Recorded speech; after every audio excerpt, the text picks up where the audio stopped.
رب اشرح لي صدري ويسر لي أمري واحلل عقدة من لساني يفقهوا قولي آمين يا رب العالمين. أما بعد، السلام عليكم ورحمة الله وبركاته. الحمد Waalaikumsalam. لله. Waalaikumsalam warahmatullahi الحمد لله.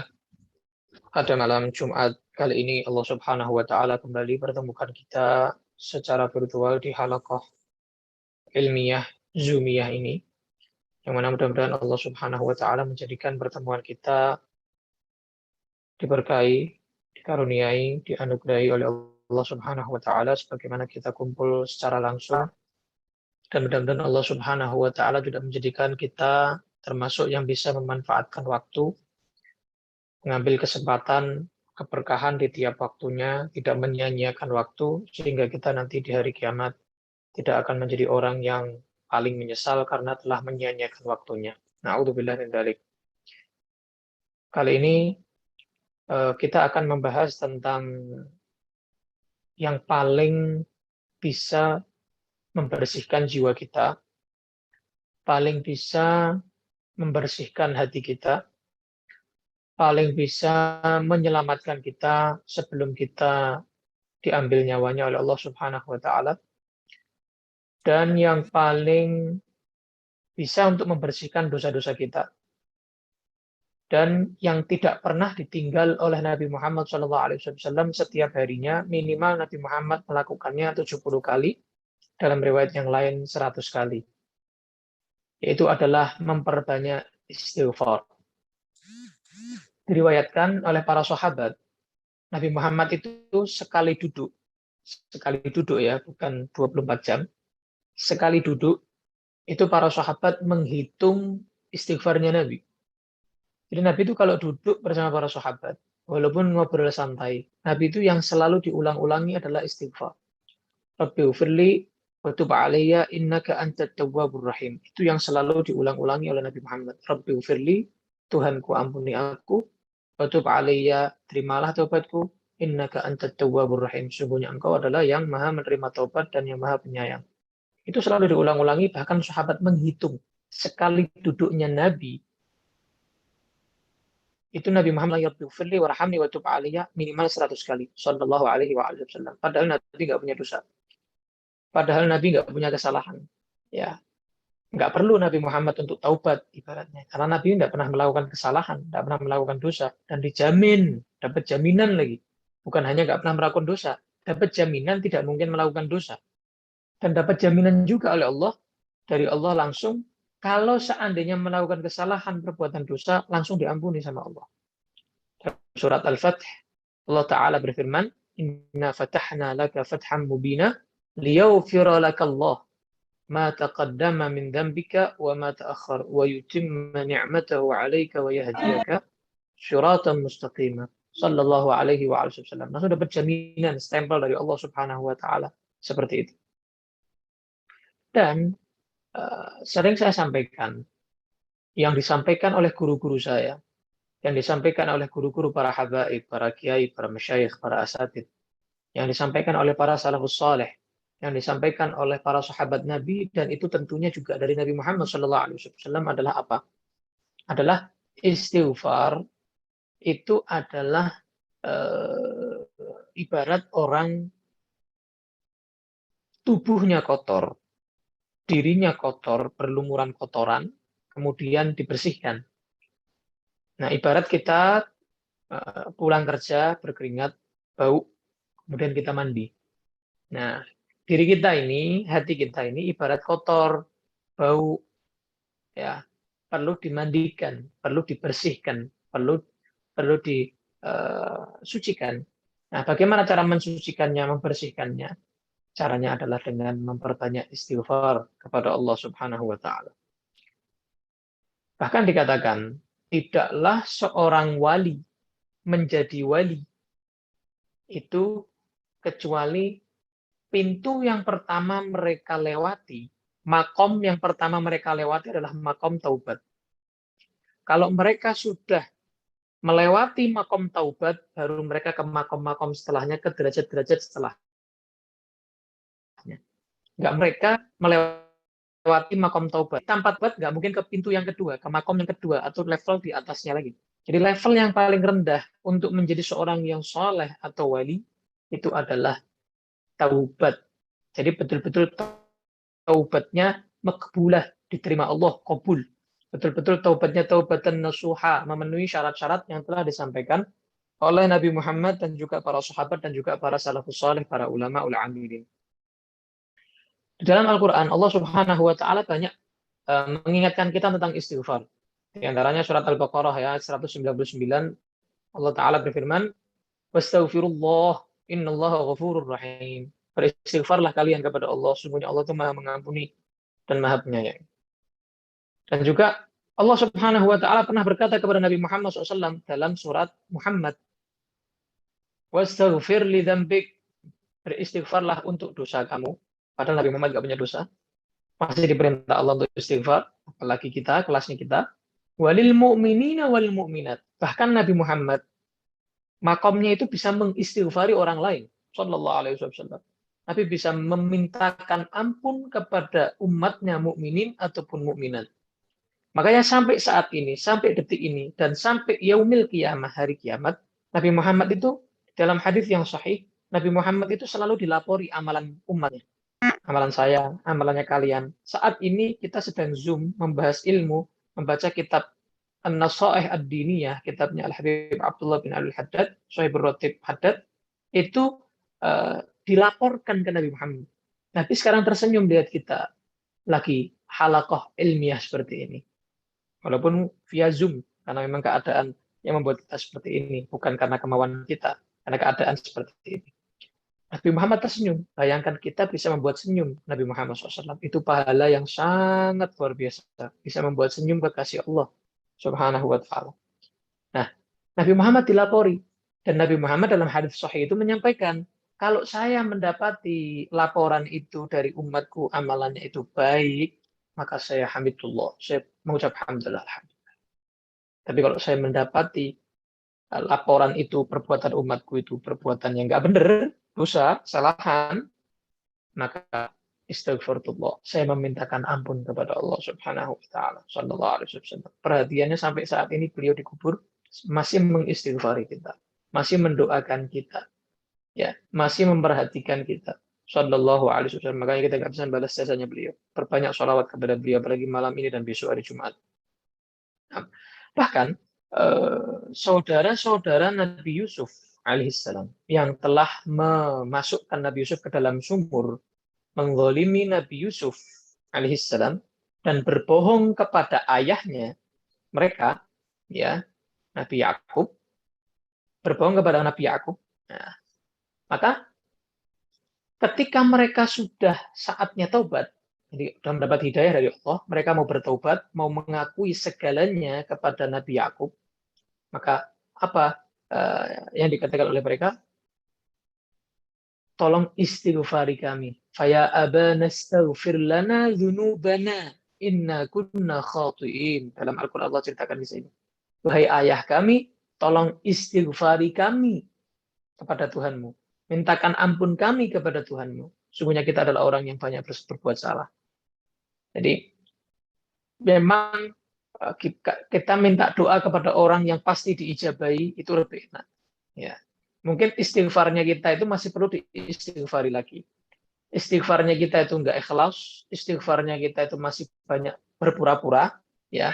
Tapi kalau kita minta doa kepada orang soleh yang dia betul-betul istighfarnya ikhlas, lillahi ta'ala, bukan berpura-pura, memang asli begitu, maka insya Allah ketika dia memintakan ampun kepada kita, kita kecipratan insya Allah. Diampuni oleh Allah Subhanahu wa Ta'ala. Maka jangan jauh-jauh dari orang yang seperti itu, yang dekat sama Allah Subhanahu wa Ta'ala.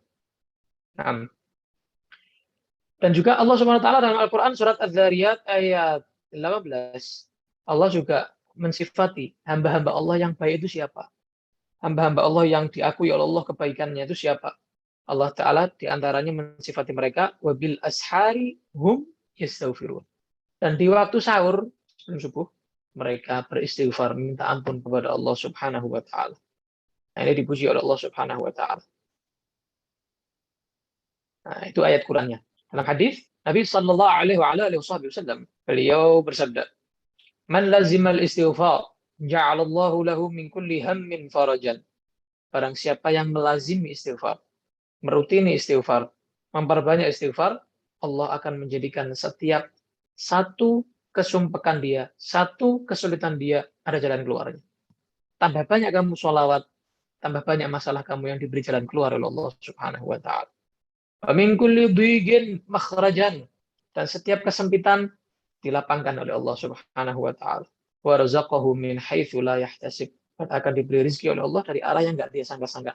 Bukan dari pekerjaannya, bukan dari yang dia usahakan, bukan dari yang dia ikhtiari, tapi dari arah yang bukan dia ikhtiari, dari arah yang bukan dari ranahnya dia. Subhanallah, diberi oleh Allah Subhanahu wa taala dari arah situ yang tidak dia sangka-sangka. La yahtasib. Ya. Dalam hadis yang lain, Nabi Shallallahu Alaihi Wasallam juga bersabda, "Tuba liman wajada fi sahifati istighfaran katsira." Beruntung nanti orang yang mendapati di dalam catatan malaikat raqib atid istighfar yang banyak. Itu orang yang sangat beruntung, kata Nabi Muhammad. Jadi kalau mau jadi orang yang beruntung, perbanyak istighfar sehingga dicatat oleh malaikat raqib atid, sehingga nanti kita mendapatkan buku catatan kita dalam dengan isi istighfar yang sangat banyak, akan menghapuskan dosa-dosa yang ditulis oleh raqib atid yang lainnya. Allahumma amin. Bahkan Allah Subhanahu wa taala dengan satu ayat ini tuh cukup untuk fadilah istighfar. Sampai dikatakan ulama begitu. Kalau seandainya nggak ada ayat yang lain, nggak ada hadis Nabi yang menjelaskan tentang fadilah istighfar, satu ayat Quran ini cukup, sudah cukup. Sudah. Yaitu surat Al-Anfal ayat 33. Allah berfirman, "Wa ma kana Allahu mu'adzibahum wa hum yastaghfirun." Allah tidak akan mengazab satu kaum dan mereka dalam keadaan rutin istighfar. Enggak mungkin Allah turunkan azab. Nah, ini sudah luar biasa ini. Jadi kalau kita mau terbebas dari wabah-wabah ini semuanya, perbanyak istighfar. Insyaallah aman. Ya, dijaga oleh Allah. Penjagaan Allah di atas segala penjagaan yang lain. Bahkan Allah Subhanahu wa taala ketika menceritakan Nabi Nuh alaihissalam dalam Al-Qur'an surat Nuh ayat 10 sampai 12. Faqultu astaghfiru rabbakum innahu kana ghaffara yursilis samaa 'alaikum midrara wa yumdidkum bi amwalin wa banin wa yaj'al lakum jannatin wa yaj'al lakum anhara. Nabi Nuh alaihissalam Nabi Nuh alaihissalatu wassalam ya diceritakan Allah dalam surat Nuh. Ya, jadi intinya dari tafsir ayat ini, ketika kita memperbanyak istighfar, satu, kita akan mendapatkan ampunan dosa. Dua, kita akan mendapati yang turun dari langit itu baik-baik. Bukan hujan yang menyebabkan banjir, hujan yang menyebabkan longsor, hujan yang menyebabkan bencana alam. Ya. Yang ketiga, Allah akan memberikan kita harta yang banyak berkah. Banyak, bukan hanya banyak berkah. Berkah itu yang penting ya. Kemudian yang keempat, keturunan yang baik-baik. Ya, bukan keturunan yang na'udzubillah, turunan yang baik-baik. Yang kelima, Allah akan menjadikan daerah kita, rumah kita, kampung kita itu seperti surga. Ibaratnya kita tenang, tenteram hidupnya. Ya, Masya Allah. Dan jadikan juga komplit fasilitasnya. Artinya bisa makan dengan halal berkah, minum dengan halal berkah. Gitu. Itu jaminan untuk Allah, untuk orang yang beristighfar sesuai surat Nuh ayat 10 sampai 12. Alhamdulillah ala dzalik. Nah,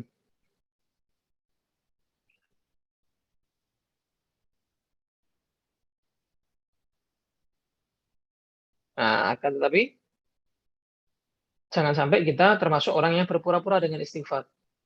Maksudnya bagaimana, Habib? Maksudnya begini, kita berbuat dosa, terus kita setelah istighfar sengaja berbuat dosa lagi, perbuatan yang sama. Tapi jangan sampai kita dengan sengaja mempermainkan Allah Subhanahu wa taala, ya. Tapi kalau kita betul-betul serius, nggak sengaja, ya, walaupun kata Nabi Muhammad diulangi sehari dosa itu 70 kali, tapi dia rutin istighfar, maka diampuni dosanya. Dalam hadis yang lain Nabi bersabda, "Ma asarra man istaghfar walau 'ada fil yawm 70 marrah." Berarti tidak dikatakan musir atau tidak dikatakan fasik, tidak dikatakan orang yang salah kalau dia nggak sengaja dia tetap rutin istighfar. Dia nggak sengaja sampai walaupun sehari misalnya 70 kali mengulangi dosa itu, kalau selama dia rutin istighfar, banyak istighfarnya, dia akan diampuni dosanya oleh Allah Subhanahu wa taala. Mungkin jangan tinggalkan istighfar dan jangan sengaja mengulangi. Ini hanya permisalan dari Nabi. Kalaupun 70 kali pun diampuni oleh Allah ketika dia rutin istighfar. Itu jaminan dari Nabi pastinya langsung dari Allah Subhanahu wa taala. Jadi istighfar ini adalah dikatakan min awsalil wasail ila jami'i khairatid dunya wal akhirah. Katakan oleh beliau Habib Abdul Haddad, paling bisa perantara yang paling luar biasa untuk mendapatkan seluruh kebaikan dunia dan akhirat. Itu dengan memperbanyak istighfar. Makanya Nabi nggak pernah ninggal. Sehari minimal Nabi Muhammad 70, dalam riwayat yang lain minimal 100 kali. Nah, istighfarnya ada macam-macam. Yang paling pendek, astaghfirullah. Itu paling pendek sudah.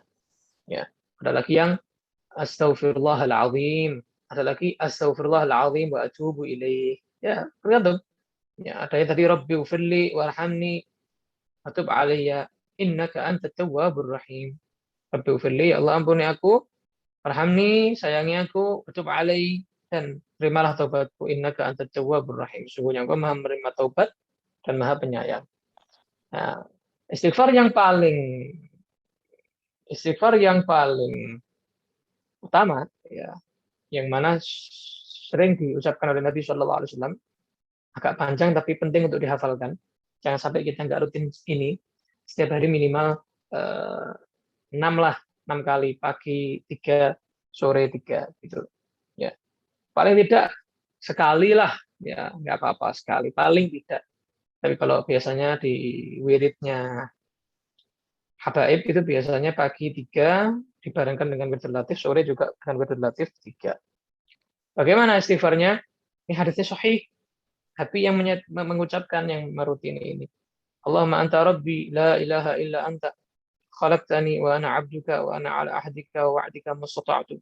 A'udzu bika min syarri ma sana'tu abu'u laka bi ni'matika 'alayya wa abu'u bi dhanbi faghfir li fa innahu la yaghfiru dzunuba illa anta. Ya, itu istighfar yang paling utama. Maknanya apa?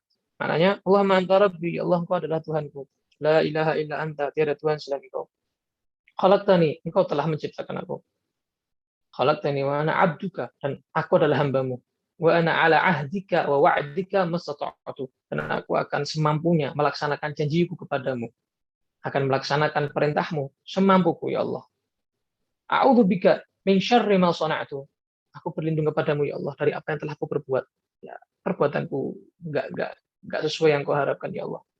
Enggak sesuai dengan perintahmu ya Allah. Enggak menjauhi laranganmu ya Allah. Aku minta perlindungan dari itu semuanya ya Allah. Abu'u laka bi ni'matika 'alayya wa abu'u bi dzambi. Aku mengadu kepadamu ya Allah dengan kenikmatan yang kau berikan kepadaku. Aku banyak dosa tapi masih banyak kenikmatan yang kau berikan kepadaku ya Allah. Wa abu'u bi dzambi, dan aku mengadukan tentang dosaku ya Allah. Faghfirli, ampuni aku ya Allah. Fa innahu la yaghfiru dzunuba illa anta. Karena saya enggak punya jalan lagi ya Allah. Mau minta ampun sama siapa lagi? Sedangkan yang bisa menerima taubat adalah Engkau ya Allah. Yang bisa mengampuni saya hanya Engkau ya Allah.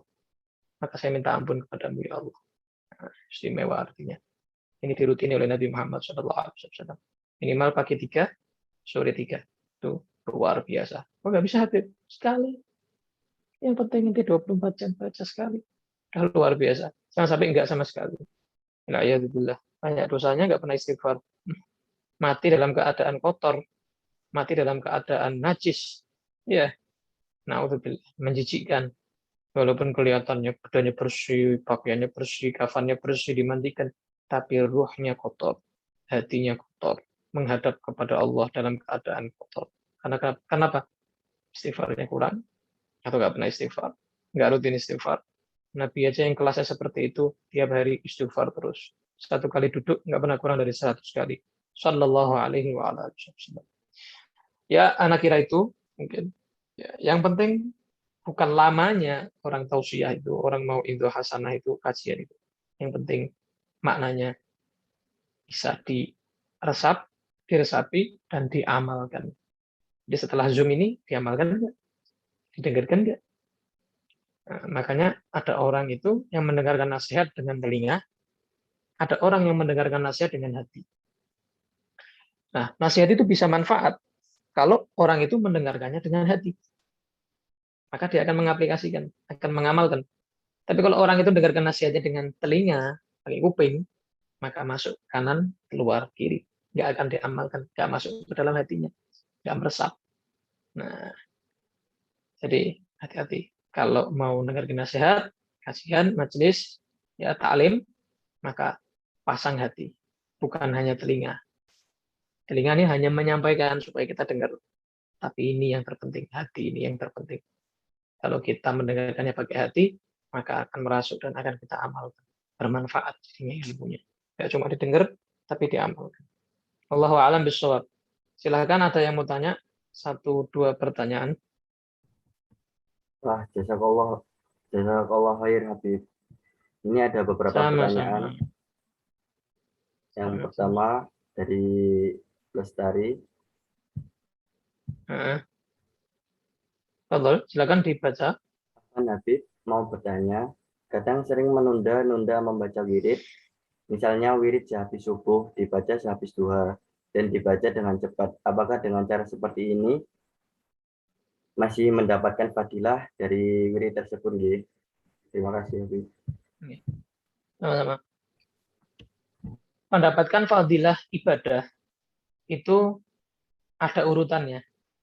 Ada yang al-akmal. Al-akmal itu berarti yang paling sempurna.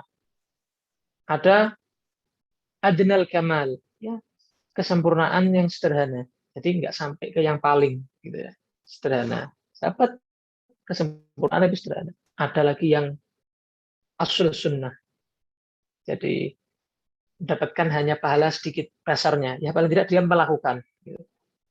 Nah, seperti tadi membaca wirid bukan pada waktunya. Itu penting. Kenapa? Karena kadang-kadang kita itu lupa, kemudian besok lagi. Nah, ini salah. Kalau kita lupa sesuatu, misalnya tadi lupa belum sholat duha, maka saat ini bisa kita qodoi. Usolli sunnat duha rakaat ini kodoan lillahi ta'ala. Bukan hanya sholat fardu yang bisa dikodoi. Sholat sunnah pun bisa dikodoi. Nah, itu dianjurkan oleh para ulama, mulai salafus soleh. Dianjurkan itu. Kenapa? Karena supaya kita bisa istiqomah. Tiap harinya kita melakukan duha. Bukan berarti besok lagi berarti. Berarti hari ini belum takdir. Enggak salah ya. Misalnya tadi pagi belum wirdul latif. Sekarang baca. Diniatin ngodoi yang tadi malam. Supaya apa? Supaya rutin tiap harinya kamu dicatat sebagai orang yang membaca wirdul latif, fatihah haddad, yasin, baca Al-Quran, baca istighfar gitu. Nah, misalnya minggu kemarin belum baca kahfi, kalau hari ini misalnya ingatnya baca 2 kali, yang satu buat yang minggu kemarin, yang satu buat ini. Gitu. Ibaratnya jangan sampai ketinggalan. Nah, walaupun pahalanya kalau di waktunya lebih sempurna. Kayak tadi itu yang Habib jelaskan tadi. Ada urutannya, ada 3 level. Level yang pertama yang paling sempurna, level yang kedua yang sedang, level yang paling bawah itu yang mendapatkan paling tidak menjalankan sunnah. Gitu. Tapi walaupun tidak sepenuhnya pahalanya, fadilahnya. Kemudian cepat-cepat, baca wirid cepat-cepat itu manfaatnya dikit. Jadi baca wirid itu jangan keburu-buru, jangan cepat-cepat. Standar aja, ya standar aja, standar aja. Karena Habib Al-Imamul Haddad, Habib Abdullah bin Al-Haddad berkata tidak memberikan manfaat yang besar wirid yang dibaca dengan cepat-cepat dan tidak hadir hatinya di situ. Jadi manfaat wirid itu bisa terasa di kehidupan kita kalau kita betul-betul hadir saat membaca wirid tersebut dan tidak terburu-buru. Jadi biasa aja. Nah, ada lagi? Berikutnya ada pertanyaan lagi dari Nafis Diaul Haq. Assalamualaikum warahmatullahi wabarakatuh, Habib. Afwan mau bertanya, Habib. Jika tidak hafal wiridnya yang ada di hadis Nabi, apakah dengan membaca astagfirullah saja sudah cukup untuk mengampuni dosa? Syukran kasihan, Habib. Ya. Kalau urusan mengampuni dosa atau tidak, itu urusannya Allah Subhanahu wa taala. Mau baca yang paling panjang, mau baca yang paling pendek, itu haknya Allah. mau mengampuni dosa kita secara keseluruhannya atau tidak, dan tergantung bagaimana hadirnya hati kita saat kita istighfar, penyesalan kita saat kita minta ampun, saat kita bertaubat, ya saat kita berjanji tidak mengulangi. Itu Allah lihat keseriusan kita di situ. Tapi kalau baca yang paling panjang pun, ya walaupun istighfarnya sekitab tebel besar, kalau kita hanya berpura-pura, tidak berjanji kepada Allah, tidak menyesal dengan sebenar-benarnya penyesalan, ya sama aja. Jadi intinya bukan di sedikit atau banyaknya istighfarnya, tapi betul-betul hati kita itu hadir, nyesel, janji nggak ngulangi, gitu, di hadapan Allah Subhanahu Wa Taala. Ya urusannya sama Allah Taala, itu haknya Allah Taala. Kalau urusan pasti diampuni atau enggak. Nah, lagi? Baik, Habib. Berikutnya ada pertanyaan lagi dari Dandan Ramdhani. Assalamualaikum warahmatullahi wabarakatuh. Izin bertanya, Habib, bagaimana cara agar hati ini dapat meresapi dan mendapatkan fadilah dari bacaan istighfar? Terima kasih. Cara meresapinya, ingat dosa-dosa kamu, ingat kesalahan-kesalahan kamu, ingat kedurhakaan kamu kepada Allah. Allah ngawasi kamu, tapi kamu masih aja kayak gitu. Masih aja ngulangi. Ingat kesalahan kamu. Jangan lihat kesalahan orang lain, lihat kesalahan kamu. Ngaca. Ya, ketika kamu sadar diri kamu lemah, diri kamu banyak dosa, diri kamu itu masih kotor, di situ kamu akan banyak beristighfar. Kamu akan banyak mendekatkan diri kepada Allah Subhanahu Wa Taala. Tapi ketika kamu nggak introspeksi, nggak muhasabah, nggak ingat dosa-dosa kamu merasa kamu nggak punya dosa, ya. Kamu merasa nggak butuh dengan istighfar. Padahal tadi kata Nabi apa? Beruntung orang yang mendapati di dalam catatan raqib atidnya banyak istighfar, karena itu bisa mengampuni dosa-dosa yang dicatat oleh malaikat raqib atid. Jadi sayang sekali kalau kita jarang istighfar. Istighfar terus, istighfar nganggur, istighfar nganggur, istighfar nganggur, istighfar begitu. Berat kotor disiram, kotor disiram, kotor disiram. Ya, karena kita cukup. Mudah-mudahan apa yang saya sampaikan bermanfaat bagi saya pribadi, ya, dan juga bagi yang mendengarkan atau yang menyaksikan, laki-laki ataupun perempuan. Amin ya rabbal alamin. Kita tutup dengan doa. Ya. Rabbana anfa'na bima 'allamtana rabbi 'allimna alladhi yanfa'una rabbi faqihna lana wa qarabatin lana fi dinina مع أهل الكفر أنثى وذكر ربي وفقنا ووفقهم لما ترضى به قولا كرما وارزق الكل حلالا دائما وأخلا نحظى بالخير ونكفى كل شر ربنا واصلح لنا كل شؤون وأقر بالرضا منك العيون واقضي عنا ربنا كل الديون قبل أن تأتينا رسل المنون واغفر واستر أنت أكرم من ستر صلاة الله توشى المصطفى من إلى الحق دعانا والوفاء بكتاب فيه للناس الشفاء وعلى الآل الكرام الشرفاء وعلى الصحب مصابيح الغرر ومهدنا بهداك وجعلنا من يسارع في رضاك ولا تولنا وليا سواك ولا تجعلنا من خالف أمرك وعصى حسبنا الله ونعم الوكيل ولا حول ولا قوة إلا بالله العظيم صلى الله عليه وسلم محمد صلى الله عليه وسلم الحمد لله رب العالمين الفاتحة أعوذ بالله